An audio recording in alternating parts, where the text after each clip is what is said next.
তোমার মধ্যে সাকিনা নাজিল হইতো, বলেন না সুবহানাল্লাহ। বিশ্বনবী আরো হাদিসের মধ্যে বলেন, এক জুমা থেকে আরেক জুমা শুক্রবারের যদি সূরা কাহাফ যদি কেউ তেলাওয়াত করে, সূরা কাহাফ যদি জুমার দিন কেউ যদি তেলাওয়াত করে, জুমার নামাজের পরে যে কেউ যদি তেলাওয়াত করে, অথবা ফজর নামাজের পরে যদি শুক্রবারের দিন যদি তেলাওয়াত করে, বিশ্বনবী হাদিসের বলার মধ্যে বলেন কিয়ামতের দিনে সূরা কাহাফ তার জন্য নূর হয়ে যাবে, বলেন না সুবহানাল্লাহ। সূরা কাহাফ নাকি আমাদের দিন নূর হয়ে যাবে বান্দার জন্য। কেন হয়ে যাবে? এই সূরা কাহাফ তেলাওয়াত করার কারণে, বলেন না সুবহানাল্লাহ। এই সূরা কাহাফের মধ্যে আয়াত আছে 110 খানা। কয়খানা? 110 খানা।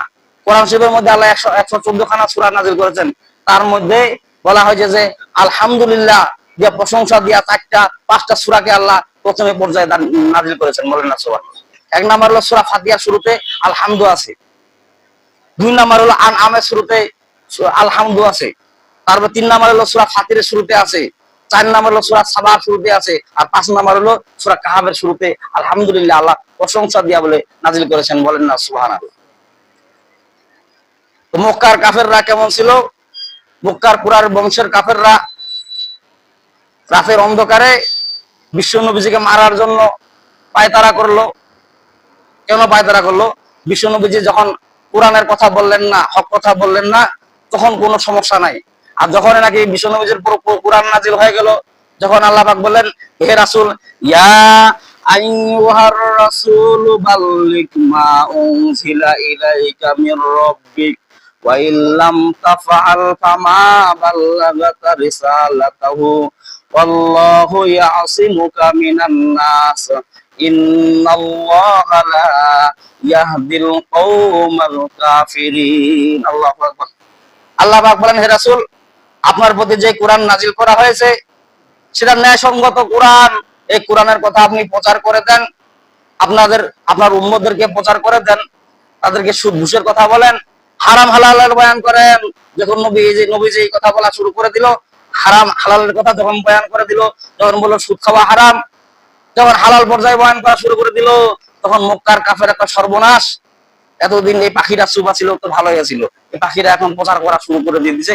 এই পাখিরা যেভাবে প্রচার করা শুরু করে দিয়েছে কোরআনের কথা, তাহলে তো আমাদের নেতৃত্ব ওই মুহাম্মদের হাতে চলে যাবে, বলেন না নাউজুবিল্লাহ।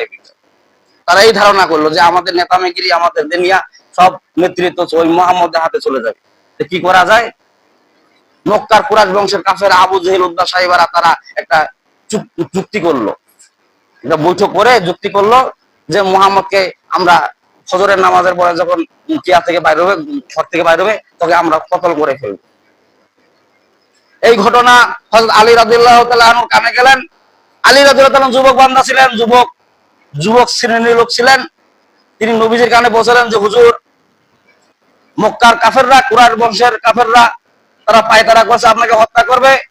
আপনি একটা কাজ করেন হুজুর, আপনি যখন বিছনায় যখন বিশ্রাম নেবেন রাতের অন্ধকারে, আপনি অন্য জায়গায় বিশ্রাম নেবেন, আপনার জায়গায় আমি বিশ্রাম নিব। আর মক্কার কাফের কুরাইশ বংশেরা তারা আমাকে মুহাম্মদ মনে করে হত্যা করে ফেলা। সাহাবীদের কেমন আকীদা ছিল, আল্লাহু আকবার। সাহাবীরা কেমন নবীজিকে ভালোবাসতেন, যে বলতেছেন আলী রাদিয়াল্লাহু তাআলা আনহু, হুজুর রাতের অন্ধকারে তো মক্কার কাফের বংশেরা আপনাকে তো বাড়ি ঘেরাও করে আপনাকে মৃত্যু মারে ফেলাবে, তা আপনি আপনার অন্য জায়গায় বিশ্রাম করবেন, আর আপনার জায়গায় আমি বিশ্রাম করব, ওই জায়গায় আমাকে আলীকে মারে ফেলাবো। মুহাম্মদ আপনি তাও বাঁচে থাকেন, বলেন না সুবহানাল্লাহ। কারণ আল মুহাম্মদ যদি বাঁচে থাকে, কোরআনের হক কথা প্রচার হয়ে যাবে, মানুষ হালাল হারাম চিনবে, জাহান্নাম জান্নাত চিনবে, ঠিক কিনা বলেন? সাধারণ মানুষ, একটা আলেম মানুষ দিয়া তারা জাহান্নাম জান্নাত একটা রাস্তা খুঁজে পায়, ঠিক কিনা বলেন? সাধারণ মানুষ কি করে নিজেও জানেন। আপনার ওই সাধারণ মানুষ আবার আলেম ওলামার বিরোধিতা করে। মক্কার কাফের বংশের, কুরাইশ বংশের লোকেরা বিশ্ব নবীজির বাসা ঘেরাও করলেন। ঘেরাও করার পরে নবীজিকে হত্যা করার জন্য পায়তারা করলেন। বলেন মুহাম্মদ যখন ঘর থেকে বাইর হবে তাকে আমরা মেরে ফেলবো, আর যদি ঘর থেকে যদি না বাইর হয় তাহলে ঘরের ভিতরেই আমরা মারে ফেলবো। আবু জেহেল, উতবা সাহেরা এইবার পায়তারা করল। জিবরাইল আমিন আলহাম জানাচ্ছেন, হে রাসূল, আল্লাহ পাক আপনাকে সালাম জানাইছেন, বলেন না সুবহানাল্লাহ। জিবরাইল আমিন বলতেছেন, হে রাসূল, আল্লাহ পাক আপনাকে সালাম জানাইছেন। বলে কি সালাম জানাইছেন? বলেন আল্লাহ পাক একটা আয়াত শিখাই দিলেন, মক্কার কাফেররা আপনার চতুর্পাশে তো ঘেরাও করে আছে, আপনি যখন গমন করবেন, বাইরে থেকে গমন করবেন, এক মুষ্টি বালু হাতের মধ্যে নিবেন, নিয়ে আপনি এই আয়াত পাঠ করবেন, ইজ রমাইতা ওয়ামা রামাইতা ওয়ালাকিন্নাল্লাহা রামা। এই আয়াত পাঠ করে হাতের মধ্যে ফু দিবেন, সমস্ত বালু কাফেরদের চোখের মধ্যে আমি আল্লাহ পাক পৌঁছায় দিব, বলেন না সুবহানাল্লাহ। হাজারো ব্যথা বেদনার পরে ফিরে আসনি তুমি আপন ঘরে, ইসলামের কথা প্রচার করতে ছেড়ে দিলেন নবীজি মদিনায় মক্কা ছেড়ে। তিনি মক্কা ছেড়ে তিনি মদিনায় গমন করলেন একমাত্র এই ইসলামের কথা কারণ। তিনি মক্কা ছেড়ে কোথায় ভ্রমণ করলেন? মদিনায় ভ্রমণ করলেন একমাত্র ইসলামের খাতিরে। তিনি ইসলাম যখন প্রচার করলেন তখন মদিনা যা ভ্রমণ করে, তার মদিনার মধ্যে তাইফের বাসীরা অন্যায় ভাবে বিশ্বনবীজিকে কি করছেন? আঘাত দিচ্ছেন, বলেন না নাউজুবিল্লাহি মিন যালিক। তিনটা প্রশ্ন কাফের কুরাইশ বংশের মক্কার লোকেরা তিনটা প্রশ্ন করলেন। ইহুদি এবং কুরাইশ বংশের কাফেররা বলতেছে যে আপনি যদি মোহাম্মদ যদি শেষ নবী যদি হয়ে থাকেন তাহলে তিনটা প্রশ্ন আপনাকে করলাম, এই তিনটা প্রশ্নের উত্তর যদি দিতে পারেন তাহলে আমরা মনে করব যে আপনি নিশ্চয়ই নবী। কুরাইশ বংশের কাফেররা বলতেছেন নবীজিকে। এক নাম্বার প্রশ্ন হলো আসহাবের কাহাবের ব্যাপারে আপনি কি জানেন? এক নাম্বার প্রশ্ন। দুই নাম্বার প্রশ্ন হলো বাদশাহ জুলকারনাইনের ব্যাপারে আপনি কি জানেন? তিন নাম্বার প্রশ্ন হলো রুহু কি জিনিস? বিশ্বনবীজি বলেন যে আমি আগামীকাল তোমাদের প্রশ্নের উত্তর দিয়ে দিব, বলেন না সুবহানাল্লাহ। তো বিশ্বনবীজি এই কথা বললেন, বলার পরে ইনশাআল্লাহ না বলার কারণে ওহী নাজিল হলেন না। এভাবে একাধিক ভাবে অতিক্রম হইতে হইতে 15 দিন পর আল্লাহ পাক ইলহাম জানাচ্ছেন। আর মক্কার কাফেররা বলতেছে এই তো হুজুরক গ্রেফতার করা গেছে, এটা সে মনে শ্রেষ্ঠ নবী নয়, ইনি মুহাম্মদ না, কারণ প্রশ্নের উত্তর দিতে পারে না। বলছেন যে আগামীকাল দিব এভাবে করতে করতে 15 দিন অতিক্রম করছেন। 15 দিন পর আল্লাহ ইলহাম জানাইছেন, তখন আল্লাহ আয়াত নাযিল করছেন, বলেন না সুবহানাল্লাহ। তখন বিশ্বনবীজি যখন এই প্রশ্ন করা হলো আসহাবে কাহাবের ব্যাপারে আল্লাহ পাক সূরা কাহাব নাযিল করে দিলেন, বলেন না সুবহানাল্লাহ। আল্লাহ পাক বলেন হে রাসূল, মক্কার কাফেররা কুরাইশ বংশেরা আপনার প্রতি যে নির্যাতন চালাচ্ছে, আপনাকে যে অপমাননা করতেছে, আপনি সাধারণ জিনিস মনে করেন না, এটা কোরআনটা সাধারণ কোরআন না।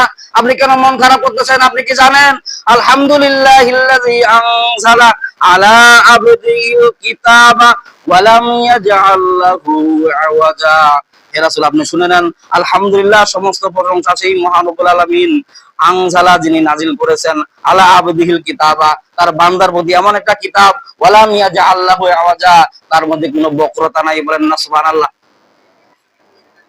আল্লাহ পাক বলতেছেন হে রাসূল আপনি ইনশাআল্লাহ না বলার কারণে আপনাকে আমি আয়াত নাজিল করি নাই, কিন্তু মক্কার কাফেররা যেভাবে লাফালাফি শুরু করে দিয়েছে আমি আল্লাহ এখানে বসে থাকতে পারলাম না, এই জন্য 15 দিন পরে আমি আয়াত নাজিল করে দিলাম। হে রাসূল আপনি কি জানেন আলহামদুলিল্লাহ সমস্ত প্রশংসা সেই মহান রব্বুল আলামিনের যিনি আনজালা তিনি নাজিল করেছেন আলা আবদিহি তার বান্দার প্রতি কিতাবা এমন একটা কিতাব ওয়ালা মিয়াজা আল্লাহু আওয়াজা তার মধ্যে কোনো বক্রতা নাই, মানে স্পষ্ট কোরআন কিতাব, বলেন না সুবহানাল্লাহ। মক্কার কাফেররা কয় সর্বনাশ, আয়াত নাজিল করে দিয়ে দিল আল্লাহ পাক আসহাবে কাহাবের ব্যাপারে তখন আল্লাহ পাক পদর্পণ জানাচ্ছেন যে আয়াত নাজিল করে জানাচ্ছেন হে রাসূল আপনি বলেন আসহাবে কাহাবের ব্যাপারে জর্ডান দেশ দাকিয়ানুস একজন বাদশা ছিল, তিনি মুসলমানদের প্রতি নির্যাতন চালাইতো, অন্যায় ভাবে মুসলমানদেরকে হত্যা করতো। তখন দাকিয়ানুসের 3টা স্বভাব ছিল। 1 নম্বর স্বভাব ছিল তিনি মানুষদের প্রতি জুলুম করত। আর 2 নম্বর স্বভাব হলো তিনি নিষ্ঠুরতা ছিলেন, মানে দয়া মায়া বলতে নাই। আর 3 নম্বর ছিল তিনি মূর্তি পূজক ছিল, মানে দেবদেবীর পূজা করত। দেবদেবীর পূজা না করলেই ওকে হত্যা করে ফেলত। জর্ডান দেশে দাকিয়ানুস বাদশা সে আমলে অত্যাচার করতো, মুসলমানদের প্রতি নির্যাতন চালাইতো। 7 জন যুবক কাঠগড়ায় দাঁড়ায় বলতেছে আমরা তোমাকে মানি না, তুমি যতই বাদশা করো, তুমি যতই প্রেসিডেন্ট হও, তোমাকে আমি মানি না, কারণ তুমি কোরআন মানো না, হাদিস মানো না, তুমি মুসলমানদেরকে হত্যা করো। যতক্ষণ পর্যন্ত তুমি মুসলিম না হতে পারবা ততক্ষণ তোমার আইন আমি। এই 7 জন যুবক বললো যে আমরা মানি।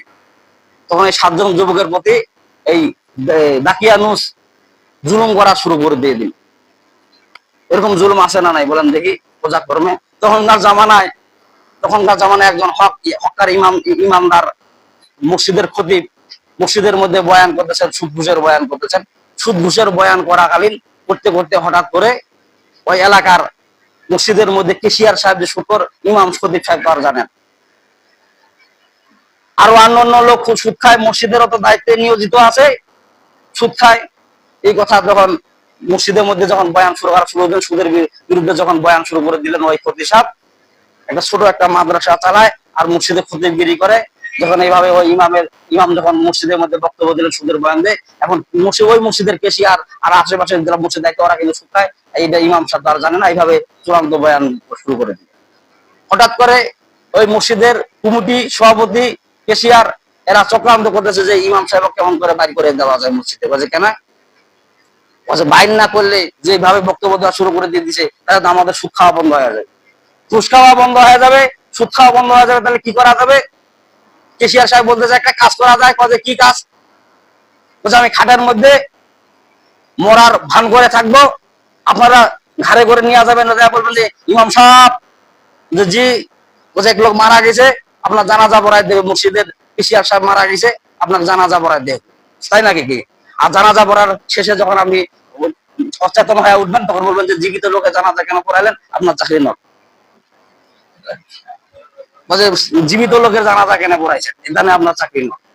মানে কিবা খুঁজে পায় না, ওটা ওরা প্রসেস খুঁজে পাই যে জীবিত লোকের জানাজা কিভাবে পড়াইছেন, এই জন্য আপনার চাকরি নয়। বাস, এখন খাটের মধ্যে খাটিয়া নিয়ে আসতেছে চারজন, আর কেশিয়া সব শুয়ে আছে। খাটিয়া নেওয়ার পরে জিকির করে আশহাদু আল্লা ইলাহা, এরা জিকির করছে ইমাম সাহেবের চাকরি খামো, ইমাম সাহেবের চাকরি খামো, মানে এদের জিকির হলো এরো। বাস, খাটিয়া নিয়ে আসছে, ডাকতেছে ইমাম সাহেব হুজুর। ইমাম সাহেব বলছে জি, মারার নাম বলেন। বলছে কেশিয়ার সাহেব মারা গেছে, আপনাকে জানাজা পড়াইতে হবে। হঠাৎ করে আবার কেঙ্গেরে কেশিয়ার সাহেব মারা গেল। বলছে মৃত্যু তো হঠাৎ করে হয়। বলছে হ্যাঁ ঠিকই তো, তাহলে মৃত্যু তুমি তো হঠাৎ করে। বাস, ওই ইমাম সাহেব আসছে, আসে পরে জানাজা। জানাজার তাকবীর কয়টা হয় বলেন দেখি? 4টা। ইমাম সাহেব দিলেন 6টা। সর্বনাশ। ইমাম সাহেব পরে ধরিব, কি ইমাম সাহেবের 6 তাকবীর বাড়ি করিব, চাকু তাকে গুলো 4টা, আর ইমাম সাহেব 6 তাকবীর। বাস, 6 তাকবীর দিয়ে জানাজা শেষ করলেন। শেষ করার পরে আমরা নাচা কুদ্দা, মসজিদের সভাপতি সিগারেট নাচারা কুদ্দা, ইমাম সাহেবের চাকরি নট, ইমাম সাহেবের চাকরি। বলছে কেন? আপনি ভুল করছেন দুইটা। 1 নম্বরে 6 তাকবীরে জানাজা পড়াছেন, আর 2 নম্বরে হলো জীবিত লোকের জানাজা পড়াইছেন। সর্বনাশ। বাস, ইমাম সাহেব দেখাচ্ছে কথা টাকা। এখন ইমাম সাহেব বলতেছে ওই লোকটাকে নিয়ে আপনি দাফন করে দিয়া দেন, মাটি দিয়া দেন, লোকটা মারা গেছে, যাই ঠিকই ঠিক দেখে সর্বনাশ, আব্দুর রহমান মারা গেছে, কেশিয়ার সাহেব মারা গেছে, সর্বনাশ। ইমাম সাহেব বলতেছেন আপনারা যে পায়তারা করছেন, আল্লাহ পাক আপনার আমাকে স্বপ্নের যোগে এলহাম জানাইছেন, বলেন না সুবহানাল্লাহ। জানাজার নাম তাকবীর হয় 6টা না 4টা? আমি দিয়েছি 6টা, তার মানে কি প্রথম তাকবীরে আমি ওকে ঘুম বাড়াই দিছি, দ্বিতীয় তাকবীরে আমি ওর গুহুটা বাইর করে নিয়ে খাটের দিকে ঘোরাফেরা করাইছি, এবং তৃতীয় তাকবীরে আমি জানাজা শুরু করছি। এভাবে 4 তাকবীর দিয়ে 6 তাকবীর শেষ করছি। সর্বনাশ গো। এখন তো এই সভাপতি আর মসজিদের সেক্রেটারি কান্না মুন্ডা আছে, আমার কেশিয়া সাহেব ফেরত দাও, নাহলে আমার অবস্থা খারাপ, নাহলে তো আমার পিটন দিবে কেশিয়া সাহেবের বাড়ির লোক। তার বাড়ির লোকও জানে যে এরকম করে ইমাম সাহেব চাকরি খাওয়া জন্য এলাকা করছে। ইমাম সাহেব বলছে না, কাজ হবে। বলছে কি কাম হবে? বলছে আমার মাদ্রাসাটা নরমাল, এটা আরো হাই কোয়ালিটি করতে হবে, আর আমার ইমামতিটার প্রযোজ্য দিতে হবে, যে আপনারা চাকরি কোনোদিন খাইতে পারবেন না। সর্বনাশ গো। তাই নাকি গো? হ্যাঁ, যেমন কুকুর তেমন মুকুর, সেটা কিভাবে দিছে? আল্লাহ তাআলা দিছে, বলেন না সুবহানাল্লাহ। এজন্য আল্লাহ তাআলা বললেন যে এই কোরআনটা কেমন কোরআন, এই কোরআনটা আমি যাকে নাজিল করেছি তাকে শ্রেষ্ঠত্ব দান করেছি, বলেন না সুবহানাল্লাহ। সাধারণ কাঠ, কাঠ আছে না নাই? সাধারণ কাঠ ফালায় রাখে, পায়ের মধ্যে শর্ট খায়, যখন এই কাঠটা রেহিল হয়ে যায়, কোরআনের সাথে সম্পর্ক রাখে, সেই তাকে সবাই ইজ্জত করা শুরু করে দেয়, বলেন না সুবহানাল্লাহ। সাধারণ একটা কাপড়, গিলাপ কাপড়, এই কাপড়টা যখন কোরআনের যখন কভার হয়ে যায়, তখন কি হয়ে যায়?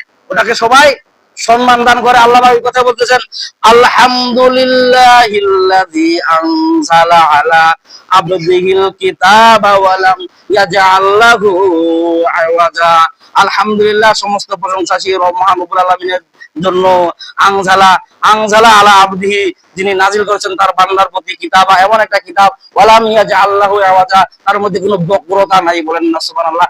স্পষ্ট কিতাব, তার মানে কি এই কিতাবকে যে সম্মান করবে সেই সম্মান পাবে, বলেন না সুবহানাল্লাহ। এই কিতাবের অংশধারী যারা, তাদেরকে যারা সম্মান করবে তারাও সম্মান পাবে। এই কোরআনের যারা ধারক বাহক, তাদেরকেও আল্লাহ তাআলা এই সম্মান দান করবেন, বলেন না সুবহানাল্লাহ। তা আল্লাহ পাক আমাদেরকে সবাইকে সঠিক সমঝ দান করুক। ওয়া আখিরুল আলহামদুলিল্লাহি রাব্বিল আলামিন।